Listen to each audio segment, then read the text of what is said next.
Students, हम लोग आज देखने जा रहे हैं एनसीईआरटी का क्लास, एनसीईआरटी क्लास 8 क्लास का हम लोग आज देखने जा रहे हैं चैप्टर नंबर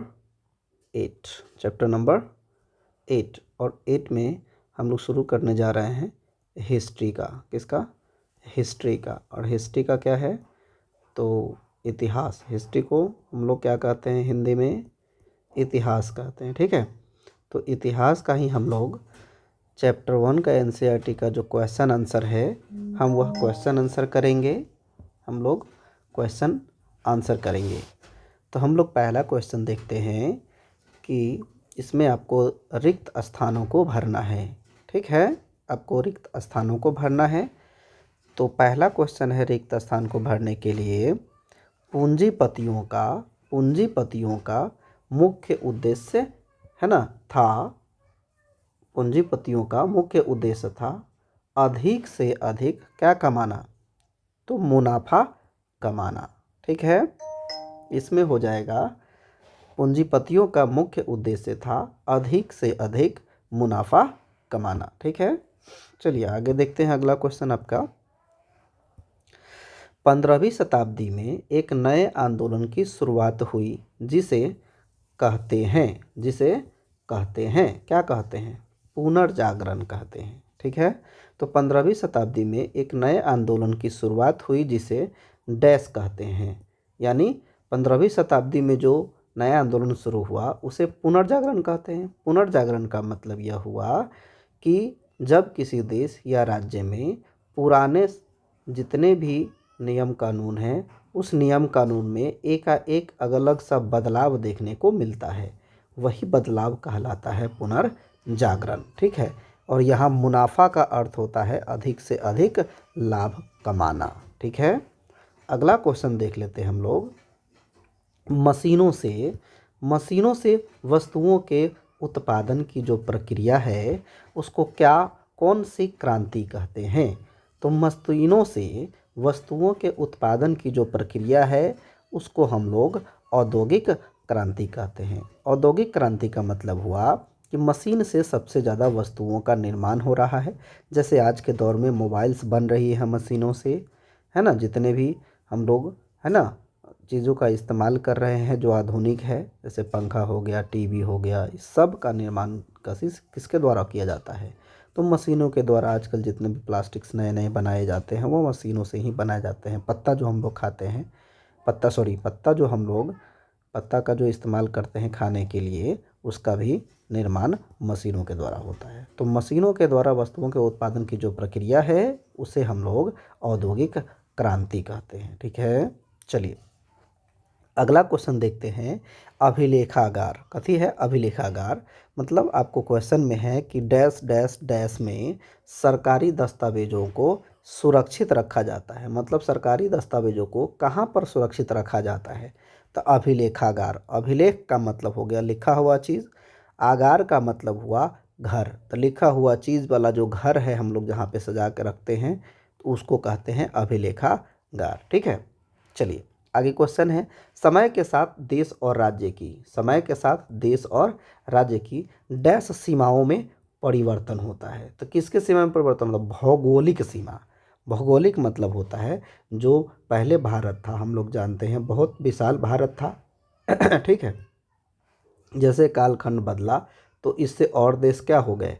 अलग हो गए। जैसे यहाँ पाकिस्तान अलग हो गया, यहाँ से बात करें तो म्यांमार भारत से अलग हो गया। ठीक, इस क्षेत्र में म्यांमार पड़ता है। ठीक है, इस क्षेत्र से म्यांमार अलग हो गया, यहाँ से पाकिस्तान अलग हो गया। ठीक है, बहुत इधर से है ना, बहुत सारा श्रीलंका जो है इधर से, बांग्लादेश जो है वो अलग हो गया। इस प्रकार से भारत की जो स्थिति है या किसी अन्य देश की भी स्थिति धीरे धीरे समय के साथ बदल जाती है। वही जो सीमा क्षेत्र है बदलता है उसको हम लोग भौगोलिक क्षेत्र कहते हैं, यानी भौगोलिक सीमा में बदलाव देखने को मिलता है। अब हमारा अगला है सही और गलत उत्तर को बताइए कि इसमें से सही उत्तर कौन सा है और गलत उत्तर कौन सा है। ठीक है, तो हम लोग देख लेते हैं कि सही कौन सा होगा और गलत कौन सा होगा। देखिए, वैज्ञानिक पद्धति का अर्थ है प्रश्न प्रस्तुत करके और उसका प्रयोग द्वारा ज्ञान प्राप्त करना। ठीक है, तो ये बात सही है, बिल्कुल सही है कि हम लोग जैसे ही वैज्ञानिक पद्धति का मतलब क्या हो गया, वैज्ञानिक प्रणाली का मतलब क्या हो गया, मतलब वही है कि हम लोग प्रश्न पूछते हैं कि यह कारण हुआ तो उसके पीछे यह काम हुआ तो इसके पीछे का कारण क्या था। तो हम लोग क्या करते हैं, प्रश्न पूछते हैं और उसी के द्वारा किसकी प्राप्ति कर लेते हैं, तो ज्ञान की प्राप्ति कर लेते हैं। ठीक है, चलिए ये हमारा जो लिखा गया है वह सही है। अब अगला है कि अंग्रेजी कथी, अंग्रेजी इतिहासकार, अंग्रेजी जो इतिहासकार थे जिसका नाम क्या था, जेम्स मिल। क्या नाम था, जेम्स मिल, है ना। उनका भारतीय इतिहास को, किसको, भारतीय इतिहास को जो वह धर्म के आधार पर बांटा, क्या वह उचित था। तो ये बात बिल्कुल गलत है, क्योंकि धर्म के आधार पर आप इतिहास को बांटना उचित समझ ही नहीं सकते या उचित हो ही नहीं सकता है। धर्म के आधार को मान करके इतिहास को थोड़ी बांटा जा सकता है। समाज में बहुत सारी सभ्यता होती है, संस्कृति होती है। ठीक है, तो यह हमारा चीज़ जो है वह गलत है। ठीक है, चलिए आगे देख लेते हैं हम लोग कौन सा क्वेश्चन है। चलिए ग नंबर में आपको लिखा गया है कि अमेरिकी स्वतंत्रता संग्राम के बाद वहाँ के लोगों का क्या गणतंत्र वाला प्रणाली की शुरुआत हो गया था।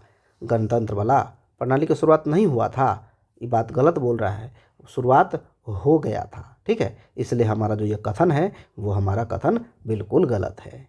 ठीक है, क्योंकि जब गणतंत्र का मतलब हुआ नियम कानून, जब अमेरिकी स्वतंत्रता संग्राम हुआ था तो उसके बाद नियम और कानून लाए गए थे, संविधान बनाए गए थे। ठीक है, चलिए आगे देख लेते हैं।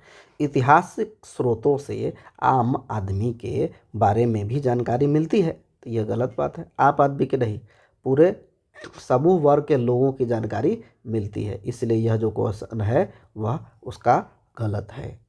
चलिए आगे देख लेते हैं। आज़ादी के पहले हमारे देश की जो भौगोलिक सीमा थी, आज़ादी के पहले जो हमारे देश की भौगोलिक सीमा थी, आज़ादी के बाद भी क्या वही रह गया, आज़ादी के बाद वही रह गई। तो यह बात जो बोला जा रहा है वह क्या बोला जा रहा है, वह गलत बोला जा रहा है। आज़ादी के बाद पाकिस्तान का बंटवारा हो गया, पाकिस्तान का, तो पाकिस्तान का बंटवारा हो गया तो वो अलग हो गया। देख रहे हैं बांग्लादेश भी आजकल अलग है। ठीक है, तो इस प्रकार से हम लोग देखते हैं कि सीमा वही नहीं है, इसका मतलब है कि यह गलत बोल रहा है। चलिए अब अगला है, आइए तीसरा नंबर क्वेश्चन में कहता है आइए विचार करें। क्या बोल रहा है, आइए विचार करें, यानी क्वेश्चन जो है हम लोग उसको सही करके देखेंगे कि क्या होता है नहीं होता है। ठीक है, आइए चलिए, मध्यकाल और आधुनिक काल के ऐतिहासिक स्रोतों में आप क्या फर्क पाते हैं, उदाहरण सहित बताइए।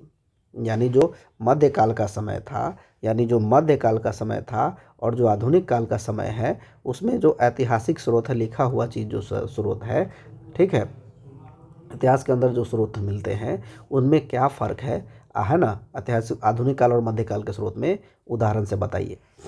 तो देखिए मध्यकाल के जो ऐतिहासिक स्रोत है, जैसे कि अभिलेख है, ताम्रपत्र है, पांडुलिपि है। ठीक है, अभिलेख मतलब लिखा हुआ चीज़, ताम्रपत्र का मतलब तांबा पर लिखा हुआ चीज़, पांडुलिपि का मतलब हो गया अपने हाथों से लिखा हुआ जो चीज़ है, वो कहीं पर छपाई के द्वारा उसको पांडुलिपि कहते हैं। इस सब की सहायता से कुछ खास लोगों की विशेषता की पता चलती है, शासकों के बारे में जानकारी मिलती है कि जो राजा थे वो कैसे थे, किस प्रकार से कार्य प्रणाली अपनाते थे। चलिए, लेकिन लेकिन लेकिन आधुनिक काल में ऐतिहासिक जो स्रोत है उसकी संख्या प्रेस के आने से क्या हो गया, ज़्यादा तेज़ी से बढ़ने लगा, उसकी जानकारी भी बढ़ने लगी और प्रमाणित भी अधिक होने लगा। क्यों, क्योंकि प्रमाणित जो तेज प्रेस छपता था उस पर समय का भी अंकन होने लगा था। किसका अंकन होने लगा था, समय का अंकन होने लगा था, इसलिए यह ज़्यादा प्रमाणित होने लगा। ठीक है, चलिए आगे बात कर लेते हैं। यानी अंतर के समझ में आया होगा आप लोगों को, तो आप यह कह सकते हैं कि मध्यकाल में हमारे पास स्रोत कम उपलब्ध था और है ना, आधुनिक काल में स्रोत ज़्यादा उपलब्ध होने लगा था। चलिए आगे बात कर लेते हैं। चलो, जेम्स मिल ने, अगला क्वेश्चन क्या है, जेम्स मिल ने भारतीय इतिहास को जिस कालखंड में बांटा उससे आप कहाँ तक सहमत है यह बताइए। तो चलिए, जेम्स मिल ने जिस प्रकार से भारतीय इतिहास को 3 कालखंडों में बांटा, कितने कालखंडों में, 3 में, हिंदू, मुस्लिम एवं ब्रिटिश में बांटा, हिंदू मुस्लिम और ब्रिटिश में बांट दिया, उससे हम पूरी तरह से कथी हैं तो असहमत हैं। क्योंकि किसी भी क्यों देखिए, जेम्स मिल ने जिस प्रकार से भारतीय इतिहास को 3 कालखंड जैसे हिंदू मुस्लिम और ब्रिटिश में बांटा, उससे हम पूरी तरह से असहमत हैं। क्योंकि देखिए कारण इसके पीछे क्या है कि इस अवधि का देखिए, ये कारण यह है कि अवधि का जो इतिहास है, इतिहास का अवधि में जो है ना, अवधि में इस अवधि में जो इतिहास समाज समाज के सभी वर्ग के लोगों का होता है। ठीक है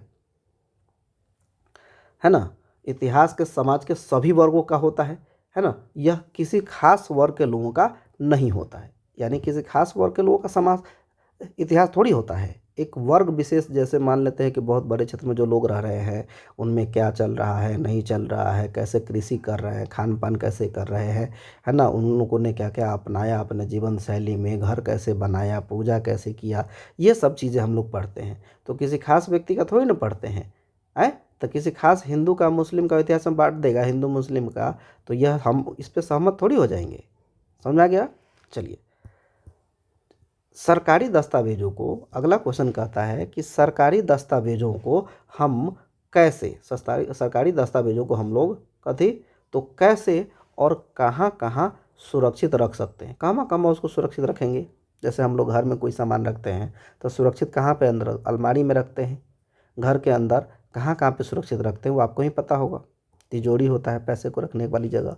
उसी प्रकार सरकार का जो लिखित सामान है उसको कैसे और कहाँ कहाँ पर सुरक्षित रख सकते हैं।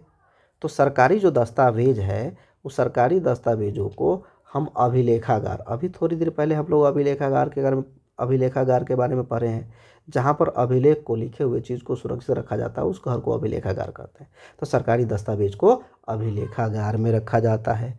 पुस्तकालय, पुस्तक का जो घर है पुस्तकालय, वहाँ भी हम लोग रखते हैं, उसी में कभी रखते हैं तो सुरक्षित रख सकते हैं। यानी 2 जगह पर, अभिलेखागार में और पुस्तकालय में सुरक्षित रख सकते हैं। इसके साथ ही जो दस्तावेज है, दस्तावेज सरकारी ऑफिस जो भी देखते हैं, जहाँ जहाँ सरकारी ऑफिस है वहाँ लिखा हुआ चीज़ बहुत सारे उसमें डॉक्यूमेंट्स रहते हैं। ठीक है, कचहरी, ठीक है, कचहरी गांव में होता है ना, वहाँ पे सरपंच रखते हैं। पुलिस की बात करें तो पुलिस भी एफआईआर वाला अपना जो कॉपी है वो सब भी रखता है थाने में। ठीक है, थाने आदि के रिकॉर्डों में कथी रहता है तो रखा जाता है।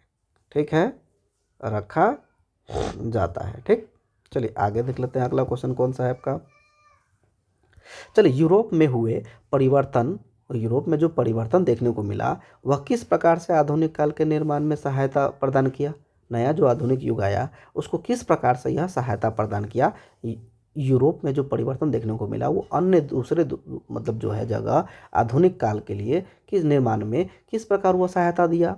तो चलिए, यूरोप में पुनर्जागरण, अभी हम पुनर्जागरण का मतलब समझ चुके हैं। पुनर्जागरण का मतलब यह होता है कि नए युग का आरंभ, पुराने जितने भी हम कार्यक्रम कर रहे हैं उसमें पूरी तरह से बदलाव ले आना। चलिए, यूरोप में जो जागरण हुआ, पुनर्जागरण का जो आंदोलन हुआ वह तेजी से आगे बढ़ा। कभी से आगे बढ़ा, तेजी से। इस आंदोलन ने स्वतंत्र रूप से सोचने, कथी करने, स्वतंत्र रूप से सोचने के लिए कथी किया तो प्रेरित किया, पूरी तरह से सोचने के लिए प्रेरित कर दिया, प्रेरित किया।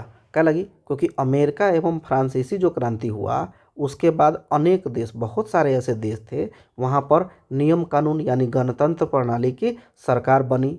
ठीक है, उसी आंदोलन के तहत, जिसने कई देशों में गणतांत्रिक सरकारों की स्थापना कर दी। गणतांत्रिक मतलब होता है नियम कानून वाला चीज़ लाके नियम कानून वाला देश बन जाना। ठीक है, न्याय व्यवस्था को सही कर लेना। ठीक है, ये सब सुविधा यहाँ पर उपलब्ध होने लगा। कई देशों में इसका प्रभाव देखने को मिलता चला गया। इस प्रकार से हम लोगों ने देखा कि हमारे पास अगला क्वेश्चन है के लिए प्रेरित किया, मतलब उस सबको मतलब गणतंत्र बनाने के लिए कई देशों को प्रेरित किया कि भाई यहाँ पे काम हो चुका है, गणतंत्र हो चुका है, नियम से देश चल रहा है, नियम से देश चल रहा है, तो हम भी क्या करेंगे, हम भी अपनाएंगे, हम भी अपनाएंगे। ठीक है, हम भी अपने देश में यही नियम अपनाएंगे। इस प्रकार से हम लोगों ने देखा कि प्रथम चैप्टर का पार्ट 1 का हम लोगों ने, प्रथम पार्ट का हम लोगों ने पूरी तरह से एनसीईआरटी का पूरी तरह से हम लोगों ने कथी किया, NCERT का हम लोगों ने क्वेश्चन आंसर किया। क्या किया, क्वेश्चन आंसर किया। ठीक है, इसी प्रकार से कई वीडियो आपको आएंगे और इस वीडियो को हम लोग देखते जाएंगे। ठीक है, और आप लोग इस चैनल को सब्सक्राइब भी कर लेंगे, जिससे वीडियो की जानकारी आपको मिलती रहेगी। ठीक है, वीडियो की जानकारी आपको मिलती रहेगी। लाइक का बटन दबाएंगे और कमेंट भी करेंगे। ठीक है, धन्यवाद स्टूडेंट्स।